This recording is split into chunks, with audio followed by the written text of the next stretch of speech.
Hey everybody, it's Congressman Jamie Raskin coming to you from, actually this is Steny Hoyer's office in the Capitol. And I'm here for my favorite time of the week, which is Local Hero. We've got a wonderful local hero for you this week, Heidi Keeney, who is the COVID-19 vaccine program manager right now in Frederick County. She was sent there on detail by County Executive Jan Gardner, for whom she works. But Heidi's been working for us in Frederick County for 18 years now in the Department of Social Services and Housing and Community Development, doing all kinds of wonderful stuff to make Frederick County the great community that it is. But she's been doing such a sensational job coordinating all the vaccine stuff. So we've made you the local hero. Heidi Keeney, congratulations. Thank you, and thank you for having me. We are delighted to have you. Tell us sort of where things stand today. There are lots of people who've been vaccinated, but still lots more who still haven't been vaccinated. People are eager to get it done. And what are the major messages that you're sending out to the public now?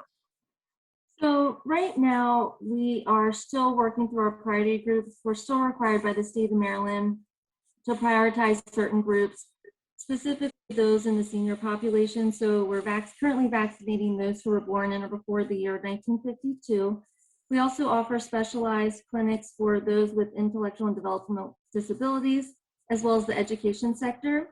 And we also have mobile clinics that go to senior independent living facilities, as well as other congregate settings. So the most important messaging right now is for people to pre-register at our vaccination interest form, which can be found on our website. Gotcha. So what's the general timetable for getting everybody vaccinated?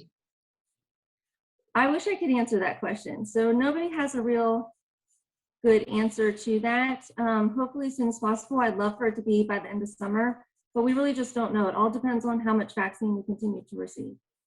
Yeah, and we're working hard in Congress to, make the funds available to all of the states and the counties to get the vaccine out. And of course, we just, passed the big American Rescue Plan, and a lot of the resources are coming directly at the states and the counties and the vaccination programs.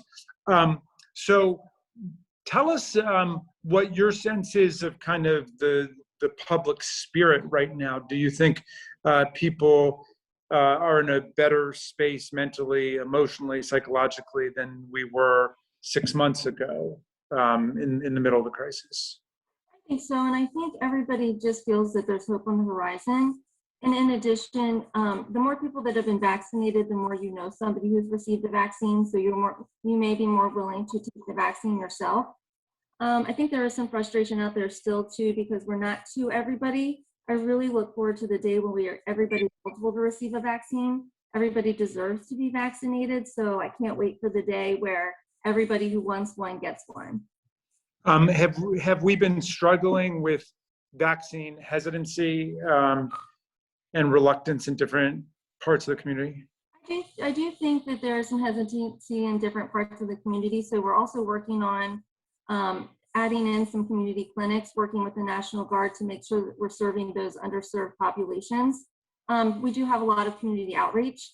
We have some members in the Frederick County Health Department that are working to work with specific target groups to make sure that everybody feels safe and welcome to come to our clinics, and that they have an education and understanding of the vaccine itself. Well, we had a constituent recently whose son has autism, and had the opportunity to be vaccinated, but the family was just concerned about how he would react. And we were excited that the people administering the vaccination were very sensitive to that, and were willing to make special arrangements. And I'm wondering, have you encountered that kind of situation too? Yes, so we do have specialized clinics for those that are in the IDD category. And so what we really do is we focus on making sure that it's a smaller clinic. In addition, we just don't want there to be a lot of loud noise, not a lot of distractions, not a lot of people coming through. So those clinics are very rewarding. It's very emotional and tear-jerking because you know that you're really helping those who need assistance. And they usually come with a parent or a caretaker, and it's just very well received. Everybody's happy. It's a great experience. Yeah. Well, we've heard that when people who may be reluctant learn that the vast majority of doctors and nurses have already been vaccinated, it really has an effect on people. They feel a lot better to know that all the medical personnel are getting it done. All right. Well, just tell us before we go what the most rewarding part of your job is. Just serving the community every day and seeing people that are vaccinated. A lot of our employees who have worked in healthcare have never felt more valued or appreciated or have never been thanked as much. Usually when you work in a healthcare setting, you're usually seeing people on their worst day or at a time where they really need assistance. But now we're kind of in the reverse where they want to come see us, they want to get vaccinated, and people are really emotional and just very grateful and happy to be there. So it's a great experience. Again, I just can't wait till the day where we can see everybody and help everybody that wants to be vaccinated. Well, look, thank you for your magnificent work, Heidi Keeney, and you are such a model public servant in making sure the vaccine gets out and that we're going to get everybody through this crisis. So for all these reasons, you're our local hero this week, leading up to Easter and to Passover. So congratulations to you. Thank you so much.